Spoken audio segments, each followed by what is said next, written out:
The Souls-like genre has been a huge part of the gaming landscape ever since Dark Souls released in 2011. Something about the punishing gameplay, brutal bosses, and settings that enhance these elements through visuals and lore makes the genre a favorite for many. With the Souls-like genre increasingly becoming popular and more games coming out, we wanted to ask you which non-FromSoft Souls-like is your favorite. There are a lot of great games and a lot of great responses, so hopefully we can fit in as many as we can. Although we may be getting off to a controversial start according to Margot, who says that FromSoft doesn't make Souls-like games, they make Souls games. Game Rant user Guy backs up this opinion, saying that a Souls-like game made by FromSoft is classified as a Soulsborne. Little did we know that there was going to be a discussion inside of this discussion. To be honest, I've never thought about the nomenclature, but these two bring up a good point. Feel free to let us know if you agree with this, or if a FromSoft game can be classified as a Souls-like. Starting out strong, we have Jedi Fallen Order and Jedi Survivor coming from Gary and Enhanced Peanut. These two games are a great example of what people look for in a Souls-like. The combat has decent weight and requires precise timing in order to deal damage and avoid attacks. There are checkpoints dotted around the map that the main character is able to rest and level up at. And so many of the bosses are no joke, especially early in the game when the new players are still adjusting to the combat. Shout out to Ogdo Bogdo for being the first real hurdle in the game for many players. Another popular choice was Another Crab's Treasure, as posted by Dominic and Tim, a more recent addition to the Souls-like genre and one that's quickly becoming a beloved title. The game also stands out from many games in the genre by having a more vibrant world to explore and a generally more happy tone than most Souls-likes. Granted, that doesn't take that much given how most Souls-like games look and sound like.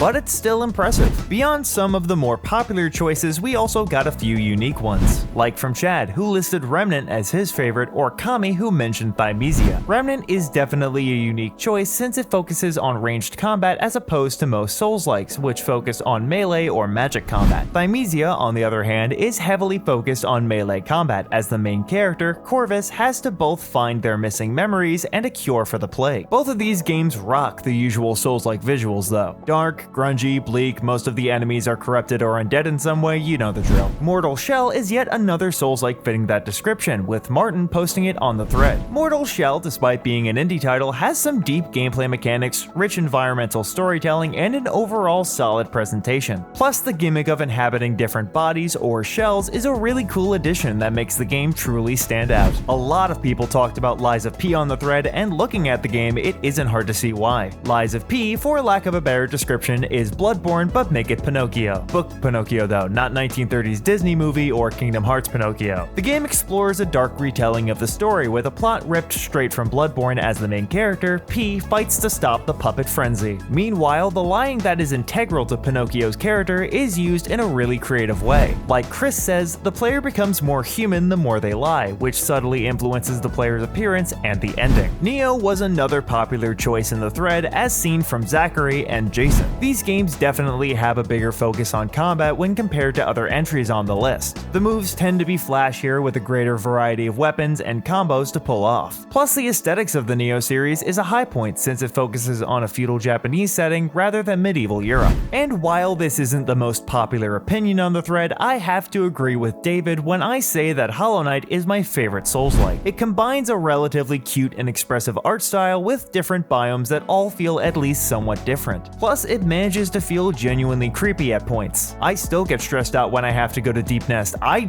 know these enemies don't look scary by themselves, but trust me, they're the one thing I actively dislike and try to avoid in the entire game. I hate them so much, please go away. Aside from that, the combat is simple yet effective, with different abilities helping with combat and movement. Most NPCs are charming and expressive, even the ones that ultimately don't do that much, and the game manages to feel hopeful despite so much of it being dark and dour. Plus, the game's soundtrack is also spectacular, with each area and boss getting their own unique theme. Wrapping things up, I want to mention one last game. Code Vein is another great Souls-like. Much like Neo, combat is the focus of gameplay, with abilities, weapons, and armor all helping the player survive vicious attacks. Plus, the graphics here look great, especially during some of the more intense boss fights. According to Chorus, he also likes the story of the game, taking players through a post-apocalyptic world. I am choosing to ignore the rest of this post. So what do you think? What Souls-like game could you kill hours playing? Is a FromSoft game a Soulsborne or a Souls-like? Be sure to let us know in the comments below. Also be sure to check out the thread section on GameRant.com. There's a new prompt posted every day with people just like you sharing their thoughts. Thanks so much for watching, and we'll see you next time.